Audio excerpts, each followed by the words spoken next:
North south school and কলেজের সকল শিক্ষার্থীকে স্বাগত। কেমন আছো তোমরা? আশা করি সবাই সুস্থ আছো, ভালো আছো। এই করোনাকালীন মুহূর্তে আমরা কিন্তু আস্তে আস্তে করোনাকে ভয় না করে জয় করতে শিখে গেছি, তাই না? আমরা আস্তে আস্তে কর্মক্ষেত্রে যাচ্ছি, আস্তে আস্তে সব কাজ শুরু করছি, কিন্তু এখনো আমাদেরকে কি থাকতে হবে? সতর্ক থাকতে হবে। এখনো আমাদেরকে সঠিকভাবে সঠিক নিয়মে হাত ধুতে হবে বারবার। বাইরে বের হলে যদি প্রয়োজনে বের হও, মাস্ক পরবে, অবশ্যই মাস্ক পরবে, পুষ্টিকর খাবার খাবে, তারপর প্রতিদিন চেষ্টা করবে হালকা একটু এক্সারসাইজ করার। বুঝতে পেরেছো? আচ্ছা, আমি সাবেরি ইয়াসমিন, সহকারী শিক্ষক। আজকে তোমাদের ব্যবসায় উদ্যোগ নবম শ্রেণীর ক্লাস নিব। আজকে দেখো পাঠের শিরোনাম হচ্ছে দশম অধ্যায় ব্যবসায় উদ্যোগ উন্নয়নে সহায়ক সেবা। এখানে একটা ছবি দেখতে পাচ্ছ, এটা বাংলাদেশ ডেভেলপমেন্ট ব্যাংক লিমিটেডের ছবি, তাই না? এখান থেকে আমরা কি পাই? ব্যবসায় অনেক সহায়তা পাই না? এরা আমাদেরকে কি ঋণ দেয়, সহায়তা করে, ঠিক আছে? আজকের শিখন ফল, সহায়ক সেবার ধারণা ব্যাখ্যা করতে পারবে, বাংলাদেশে ব্যবসায়ে সহায়ক সেবার ধরন ও উৎসগুলোর নাম বলতে পারবে, বাংলাদেশ ক্ষুদ্র ও কুটির শিল্প সংস্থা প্রদত্ত সহায়ক সেবার ধরন বর্ণনা করতে পারবে, শিল্প নীতিতে উল্লেখিত সহায়তার ধরনগুলো বর্ণনা করতে পারবে।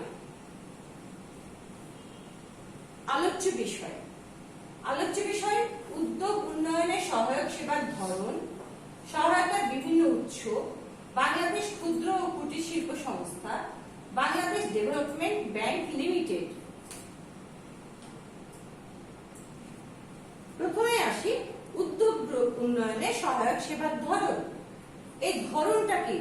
উদ্যোগ একটা যে বিজনেস করবে, সেখানে যে উন্নয়নে কে সহায়তা করবে, কিভাবে করবে, কোথায় থেকে করবে, কখন করবে, কাকে করবে, এই যে বিভিন্ন প্রশ্নগুলো। একটা ব্যবসা শুরু করলে তো হবে না, সেখানে অনেক প্রতিবন্ধকতা আসবে, মূলধনের সমস্যা হবে, কর্মী সংস্থানের সমস্যা হবে, পর্যাপ্ত অর্থের সমস্যা হবে। এই সমস্যাগুলোর সহায়তা করে যে প্রতিষ্ঠানগুলো, আমরা আজকে সেটাই জানবো, ঠিক আছে? কি বলছে? উদ্যোগ উন্নয়নে সহায়ক সেবার ধরন, উদ্যোগ গ্রহণে বিভিন্ন ধরনের সহায়তায় একজন সম্ভাবনাময় উদ্যোক্তাকে ব্যবসায় বা শিল্প স্থাপন ও তা সফলভাবে পরিচালনা অনুপ্রাণিত করে। প্রকৃতি অনুযায়ী এসব সহায়তাকে তিন ভাগে ভাগ করা যায়। তাহলে এই যে ব্যবসায় যে সহায়তাগুলো লাগে, এই সহায়তাগুলো কি করে? একজন উদ্যোক্তাকে তার শিল্প স্থাপন সফলভাবে পরিচালনা করার জন্য, মানে যে শিল্পটা করবে সেটা যেন সফলভাবে সে পরিচালিত করতে পারে, তার জন্য সহায়তা করে। তো এই সহায়তাগুলোকে সাধারণত প্রকৃতি অনুযায়ী তিন ভাগে ভাগ করা হয়। কিভাবে দেখো? একটা হচ্ছে উদ্দীপনামূলক, আর একটা হচ্ছে সমর্থনমূলক, আর একটা সংরক্ষণমূলক। উদ্দীপনামূলক, সমর্থনমূলক, সংরক্ষণমূলক। উদ্দীপনামূলক কোনগুলো? যেমন ধরো কর্মীদেরকে প্রশিক্ষণ দেওয়া হবে, অর্থ সংগ্রহ করতে হবে, কোথায় থেকে করবে, তাদের কারিগরি ও অর্থনৈতিক তথ্য সরবরাহ করতে হবে, পরামর্শ দিতে হবে, তারপর কোথায় সুযোগ সুবিধা আছে, কিভাবে অর্থটা পাওয়া যাবে, কোন মাধ্যম দিয়ে গেলে সহজে শিল্প স্থাপনটা হবে, এগুলোকে বলছে হচ্ছে উদ্দীপনামূলক। এখন আসি সমর্থনমূলক। সমর্থন করবে, একটা শিল্প প্রতিষ্ঠান করতে গেলে কি লাগে? নিবন্ধন করা লাগে। এই নিবন্ধন করা, পুঁজি সংস্থান করা, অবকাঠামো সহায়তা। অবকাঠামো ছাড়া কি বিজনেস হবে? একটা শিল্প প্রতিষ্ঠান হবে? সে অবকাঠামো সহায়তা করা লাগবে। আর কি লাগবে? কর অবকাশ এবং ভূতুর্কি। এইসব থাকে হচ্ছে সমর্থনমূলক যে উন্নয়ন, তার মধ্যে। আর সংরক্ষণমূলকটা হচ্ছে সংরক্ষণ করা। তুমি শিল্প প্রতিষ্ঠান করার সময় দেখা যাচ্ছে অনেক প্রতিবন্ধকতার সৃষ্টি হয়। এইসব প্রতিবন্ধকতার সৃষ্টি দূর করার কাজই হচ্ছে সংরক্ষণমূলক কাজ। বুঝতে পেরেছ? এখন আসে যে সহায়তার বিভিন্ন উৎস, কোন কোন উৎস থেকে সহায়তা হয়। একটা মানুষ যখন শিল্প বলো আর ব্যবসা বলো যখন শুরু করতে যায়, তার কিছু নিজস্ব হয়তো পুঁজি থাকে, কিছু হয়তো এদিক আত্মীয় স্বজনের কাছ থেকে নেয়, কিন্তু একজন উদ্যোক্তা, একজন শিল্প উদ্যোক্তার ওই স্বল্প পরিমাণ অর্থে অনেক সময় হয়ে ওঠে না। এই সব ক্ষেত্রে বিভিন্ন সংস্থা, বিভিন্ন ব্যাংক বাংলাদেশে দেখা যাচ্ছে যে সেই সব শিল্প উদ্যোক্তাদের অর্থ দিয়ে বা ট্রেনিং দিয়ে এগুলো সহায়তা করে থাকে। এই সহায়তা যারা করে থাকে আমরা আজকে তাদের নামগুলো দেখছি। কি কি দেখো, এক নম্বর হচ্ছে বাংলাদেশ ক্ষুদ্র ও কুটির শিল্প সংস্থা। এখানে দেখো একটা ছবি দিয়েছি, কি করছে? মেয়েরা সেলাই করছে, কুটির শিল্পের মধ্যে পড়ছে, তাই না? ঘরের মেয়েরা কাজ করছে এক জায়গাতে হয়ে, তারা অর্থ উপার্জনের জন্য তারা কাজ করছে। আর একটা কি, বাংলাদেশ ডেভেলপমেন্ট ব্যাংক, বাণিজ্যিক ব্যাংক, বাংলাদেশ শিল্প কারিগরি সহায়তা সংস্থা, বাংলাদেশ বিজ্ঞান ও শিল্প গবেষণা পরিষদ, যুব অধিদপ্তর, মহিলা অধিদপ্তর, বেসরকারি উন্নয়ন সংস্থা। এখানে আমরা দেখতে পাচ্ছি যে সহায়তা বিভিন্ন উৎসগুলো 8টা আমরা নাম উল্লেখ করছি। সেটা কি কি? বাংলাদেশ ক্ষুদ্র ও কুটির শিল্প সংস্থা, বাংলাদেশ ডেভেলপমেন্ট ব্যাংক, বাণিজ্যিক ব্যাংকে, বাণিজ্যিক ব্যাংকগুলো কিন্তু অনেক বাণিজ্যিক ব্যাংক আছে, আমরা জাস্ট বাণিজ্যিক ব্যাংক বলছি। তারপরে বাংলাদেশ শিল্প কারিগরি সহায়তা সংস্থা, বাংলাদেশ বিজ্ঞান ও শিল্প গবেষণা পরিষদ, যুব অধিদপ্তর, মহিলা অধিদপ্তর এবং বেসরকারি উন্নয়ন সংস্থা। আজ আমি তোমাদের সাথে বাংলাদেশ ক্ষুদ্র ও কুটির শিল্প সংস্থা এবং বাংলাদেশ ডেভেলপমেন্ট ব্যাংক নিয়ে আলোচনা করব। পরবর্তী ক্লাসে আমরা পরবর্তী সহায়তার উৎসগুলো সম্পর্কে আলোচনা করব। বাংলাদেশ ক্ষুদ্র ও কুটির শিল্প সংস্থা, আমরা এই যে ছবিটা দেখতে পাচ্ছি, এখানে কি মাছের চাষ দেখো, তাই না?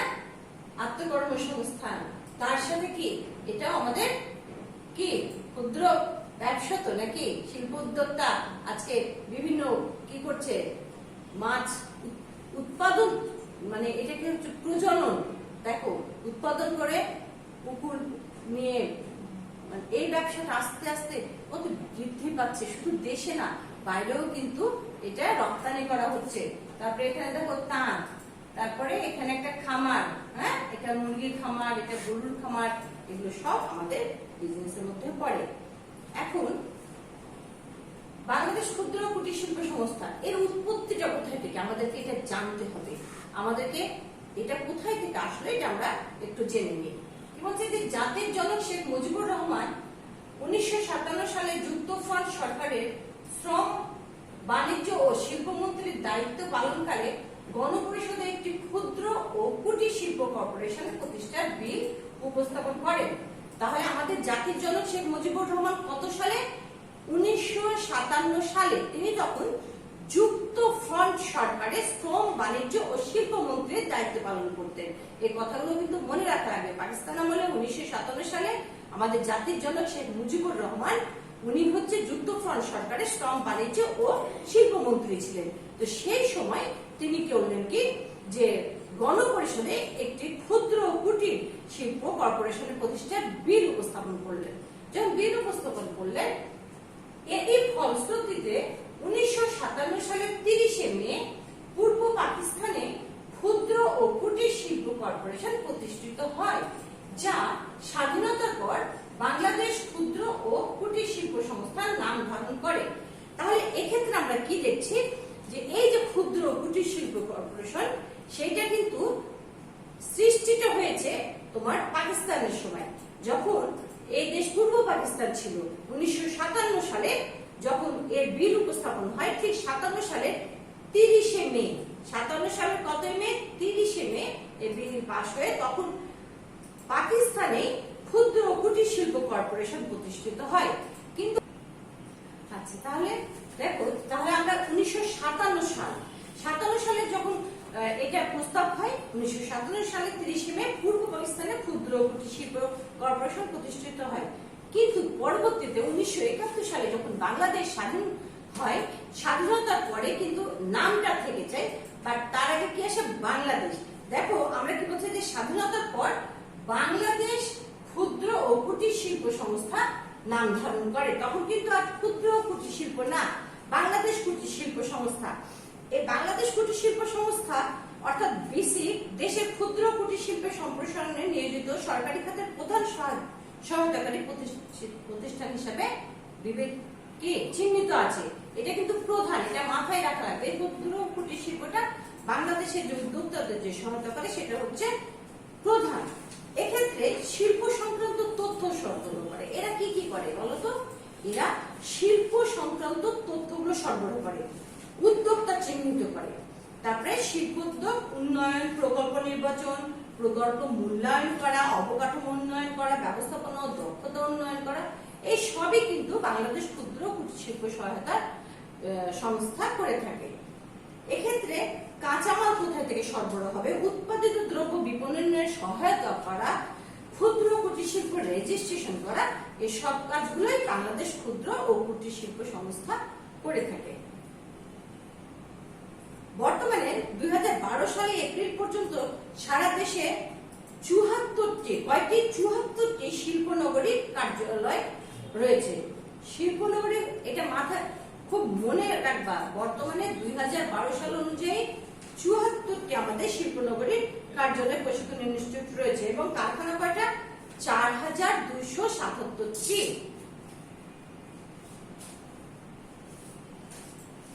এবার আসি, এখানে ছবি দেখতে পাচ্ছ তোমরা? হ্যাঁ, এই ছবিটা চেনা যাচ্ছে? লেখাটা তো অতটা স্পষ্ট বোঝা যাচ্ছে না। এটা হচ্ছে Bangladesh development bank limited. Bangladesh development bank, এটা আমাদের কি করে? বাংলাদেশ ডেভেলপমেন্ট ব্যাংকটা দেখো, বাংলাদেশ ডেভেলপমেন্ট ব্যাংক লিমিটেড সম্পূর্ণ রাষ্ট্রীয় মালিকানাধীন একটি বাণিজ্যিক ব্যাংক।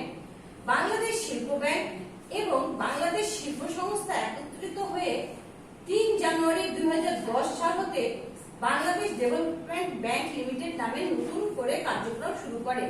উল্লেখযোগ্য সহায়তাগুলো হলো, আমরা এই যে 3 তারিখ, জানুয়ারি মাসের 3 তারিখ 2010 সালে কি করেছে?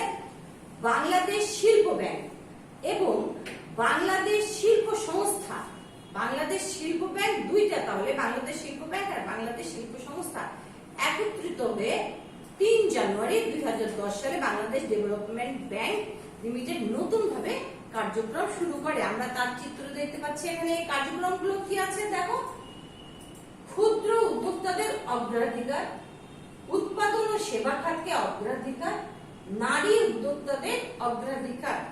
আমরা এদের যে মেন যে প্রধান যে কাজগুলো, তার মধ্যে কি কি পড়ছে? ক্ষুদ্র উদ্যোক্তাদের অগ্রাধিকার। বাংলাদেশের মতো উন্নয়নশীল দেশের সার্বিক উন্নয়নে ক্ষুদ্র, যারা ক্ষুদ্র ব্যবসায়ী, তাদেরকে কিন্তু এই বাংলাদেশ ডেভেলপমেন্ট ব্যাংক সহায়তা প্রদান করে থাকে। এছাড়াও এখানে ধরো যে এবারে বাংলাদেশ ব্যাংকের নির্দেশিত বিডিএল এর শাখাগুলো এমএসএমই খাতে ঋণ বিতরণের 40% এরা কিন্তু কি করে? ক্ষুদ্র উদ্যোক্তাদের মাঝে বিতরণ করে। তাদের যে ঋণের পরিধি আছে সেটা থেকে 40% এরা ক্ষুদ্র উদ্যোক্তাদের জন্য দিয়ে থাকে। এই তোমাদের রেশিওটা মনে রাখা লাগবে যে কত পার্সেন্ট ক্ষুদ্র উদ্যোক্তাদেরকে তারা ঋণ প্রদান করে থাকে। তারপরে আসি উৎপাদন এবং সেবা খাতকে অগ্রাধিকার। উৎপাদন এবং সেবা খাতকে বাংলাদেশ ব্যাংকের ব্যবসার চেয়েও, ধর নর্মাল একটা বিজনেস করছে, তার চেয়েও উৎপাদন যেখানে তৈরি হচ্ছে, যেখানে পণ্য তৈরি হচ্ছে, এবং সেবা খাতকে এই ব্যাংক অগ্রাধিকার বেশি দেয় ঋণের ক্ষেত্রে, নর্মাল ব্যবসার চেয়েও। আরেকটা হচ্ছে নারী উদ্যোক্তাদের অগ্রাধিকার দেয়। নারী উদ্যোক্তা যারা, নারী উদ্যোক্তা কাদের বলা হচ্ছে বলতো?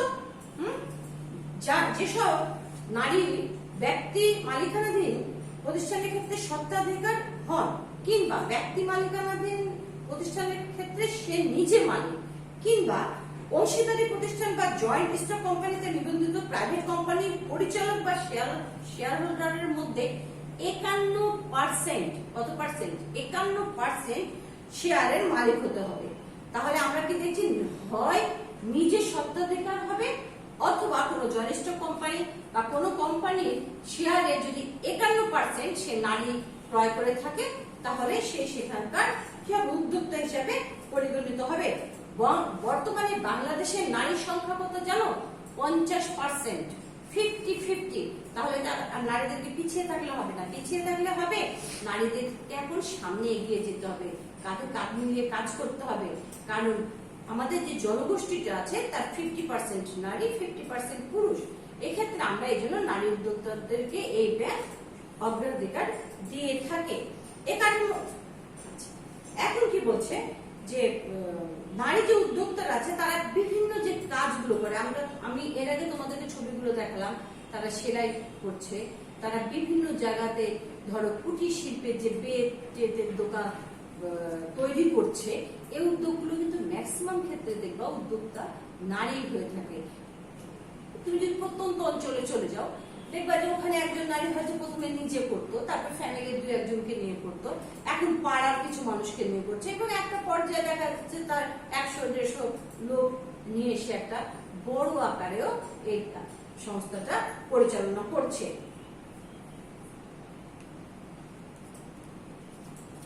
এখন আসি আজকে যে তোমাদেরকে যে অধ্যায়ের যে অংশটুকু পড়ানো হলো, তারপরে তোমাদেরকে মূল্যায়নের কিছু প্রশ্ন দেখো। কত সালে ক্ষুদ্র ও কুটির শিল্প কর্পোরেশন প্রতিষ্ঠিত হয়? এখানে খেয়াল করো, কত সালে ক্ষুদ্র কুটির শিল্প, এটা কিন্তু বাংলাদেশ ক্ষুদ্র কুটির শিল্প না, ক্ষুদ্র কুটির শিল্প। কত সালে মনে আছে তোমাদের? 1957 সালের 30শে মে। কত সালে? 1957 সালের 30শে মে ক্ষুদ্র কুটির শিল্প কর্পোরেশন প্রতিষ্ঠিত হয়, মনে থাকবে। বাংলাদেশ 2 নম্বর কি? বাংলাদেশ ডেভেলপমেন্ট ব্যাংক লিমিটেড কেমন প্রতিষ্ঠান? বাংলাদেশ ডেভেলপমেন্ট ব্যাংক লিমিটেড কেমন প্রতিষ্ঠান বলো? আচ্ছা, এটা হচ্ছে রাষ্ট্রীয় মালিকানাধীন একটি বাণিজ্যিক প্রতিষ্ঠান। এটা কিন্তু রাষ্ট্রীয় মালিকানাধীন, এটা তোমাদেরকে উল্লেখ করতে হবে, রাষ্ট্রীয় মালিকানাধীন একটি বাণিজ্যিক প্রতিষ্ঠান। তারপরে কি বলছে? বাংলাদেশের মোট জনসংখ্যার কত ভাগ নারী? কত ভাগ নারী বললাম? 50 ভাগ, 50% নারী। ঠিক আছে,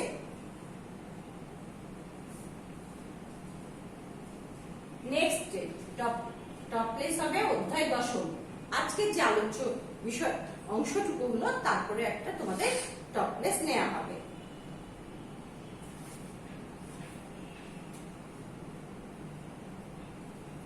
ধন্যবাদ সবাই।